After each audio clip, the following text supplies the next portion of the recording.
السلام عليكم حبايبي، عاملين ايه؟ النهارده هنعمل مع بعض البيتزا. زي ما انتوا شايفين كده شكلها جميل وبيفتح النفس. هنعملها بعجينه هشه وقطنيه وكمان مكونات بسيطه. شايفين وانا بقطعها العجينه هشه وطريه ازاي؟ بصوا، بصوا جمالها. شايفين شكلها يفتح النفس. يلا بقى بينا عشان نشوف هنعمل البيتزا دي ازاي. زي ما انتوا شايفين كده المكونات معايا كيلو دقيق متعدد الاستخدامات وهنخله كويس قوي. معايا 2 زبادي، ومعايا معلقة نشا جميل أوي، معلقة نشا، وعندي كمان كيس لبن بودرة، وكمان عندي آه، معلقة بيكنج باودر. وبحب أوي أوي أوي الخميرة ديت، وبحب الخميرة كمان التركي.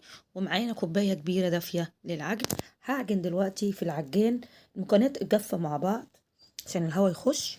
مدة العجن مش هتقل عن 10 دقايق.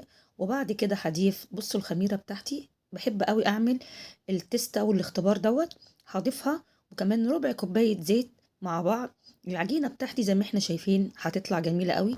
نسيت اقول لكم، بحب قوي اضيف في العجينة معلقة صغيرة زعتر مطحون. اديني اهو هحطها عشان تخمر، وكمان هغطيها بستريتش وفوطة عندي نضيفة. وبعد كده هطلعها زي ما انتوا شايفين جميلة ازاي وطرية وشكلها يفتح النفس، وهي كمان لسه ما اتخبزتش. هعملها 3 صواني ب3 كور. وكمان هعمل معاكم دلوقتي الصينية الأولى اللي هي بيتزا البسطرمة جميلة، وطبعا دي معشوقة الجماهير. وهعمل واحدة جبن بس ميكس جبن. خلاص، بعد ما قطعتها هغطيها تستريح كده. ويلا بقى مع بعض عشان نشوف الحشو بتاعي. اي حشو تحبيه. انا هنا زي ما قلت لكم هعمل بسطرمه، بحب احط ميكس جبن ما بين الموتزاريلا والشيدر. هجيب صينيه البيتزا وهدهنها وهفرد العجينه فيها زي ما انتوا شايفين كده، وباخد من جوه على بره. وبعد كده بخرمها بشوكه.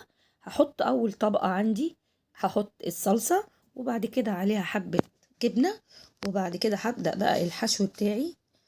انتي واللي يعجبك، يعني ملكيش دعوة بيا، حطي اي حشو. انا هحط البسطرمة بعد كده، وبعد كده هحط الطماطم، وبعد الطماطم هحط الفلفل الاخضر والحامي، وبعد كده الزيتون. وبحب اديها رشة كده.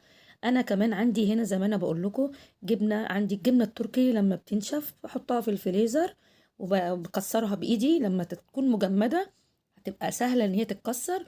واحطها عليها ودخلتها على نار 180 درجة. حطوا لايك بقى للفيديو وخشوا اشتركوا في القناة واتفرجوا كمان على الفيديو براحتكم.